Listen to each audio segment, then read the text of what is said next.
ओम नमो नारायण।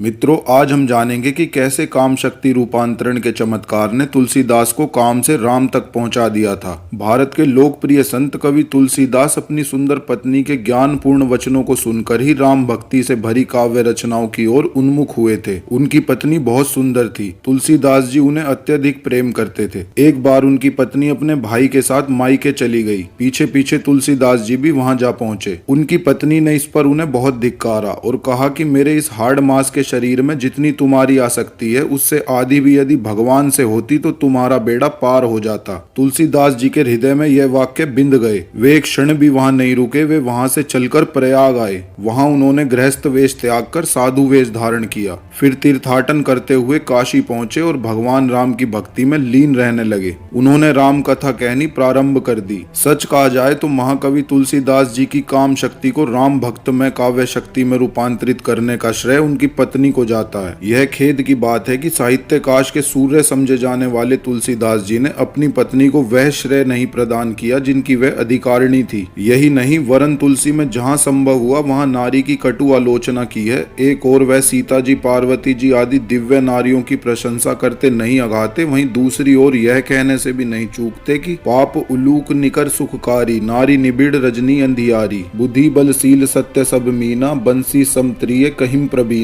अर्थात पाप रूपी उल्लुओं के समूह के लिए यह स्त्री सुख देने वाली है। बुद्धि, बल, शील और सत्य ये सब मछलियां हैं और उनको फंसाकर नष्ट करने के लिए स्त्री बांसी के समान है। चतुर पुरुष ऐसा कहते हैं कि मानस के इस दोहे में तुलसीदास जी का अपना व्यक्तिगत अनुभव शब्दों को चीर कर बाहर आ गया है। संत तुलसीदास जी के महान नायक और इष्ट देव भगवान श्री राम स्वयं अपनी प्रिय धर्मपत्नी सीता जी की प्रेरणा शक्ति के कारण ही रावण जैसे महापराक्रमी योद्धा को मारने में सफलता प्राप्त कर पाते हैं। यदि सीता जी के प्रति राम का एक निष्ठ प्रगाढ़ प्रेम ना होता और उन्होंने उस प्रेम की शक्ति को वीरता, शौर्य, राजनीति तथा रण कौशल में रूपांतरित करना नहीं सीखा होता तो शायद वे उस महानतम पद पर नहीं पहुंच पाते जिसे हजारों वर्षों में एक आध व्यक्ति ही प्राप्त करता है। यथार्थ यह है कि दशरथ पुत्र राम को मर्यादा पुरुषोत्तम और भगवान राम के पद पर पहुंचाने का श्रेय सीता जी को जाता है। यह सीता जी के प्रेम की शक्ति है जिसने राजा राम को भगवान राम बना दिया। इस प्रकार हम देखते हैं कि महापुरुष अथवा महान नारियों के मन में जो काम शक्ति होती है उसे वह पहले एक निष्ठ प्रेम में रूपांतरित करते हैं और फिर इस प्रेम की ऊर्जा को उस उद्देश्य की प्राप्ति में लगा देते हैं जो न केवल उनके वरन पूरी मानव जाति के हित में होता है। समस्त कामनाएं काम से ही जन्म लेती हैं और प्रत्येक भावना तथा कार्य प्रत्यक्ष अथवा अप्रत्यक्ष रूप से काम सुख से ही जुड़ा होता है। भारतीय ऋषि मुनियों और चिंतकों ने इस सत्य को आज से हजारों वर्ष पूर्व जान लिया था। यही कारण है कि उन्होंने समाज में काम भावना तथा शक्ति को एक सम्मानित स्थान ही नहीं दिया वरन धर्म से जोड़ दिया। शिवलिंग पूजा जो भारत में आज से 7000 ईसा वर्ष पूर्व भी प्रचलित थी, इस बात का प्रमाण है कि काम को तत्कालीन समाज में कितना पवित्र माना जाता था। ध्यान मग्न शिव की आकृति मोहनजोदड़ो की मोहरों पर भी मिली है। वास्तव में शिवलिंग महादेव शिव के लिंग और महादेवी पार्वती की योनि के संगम का प्रतीक चिन्ह है। शिवलिंग पूजा इस ज्वलंत शक्ति की मान्यता है कि हम अपने जीवन में काम को एक शाश्वत सत्य के रूप में स्वीकार करते हुए उसे परम पूजनीय प्रेरणा शक्ति समझते हैं। यही वह महानतम शक्ति है जो हमें सभी प्रकार के संसारिक सुख ही नहीं वरन आध्यात्मिक आनंद भी प्रदान करती है।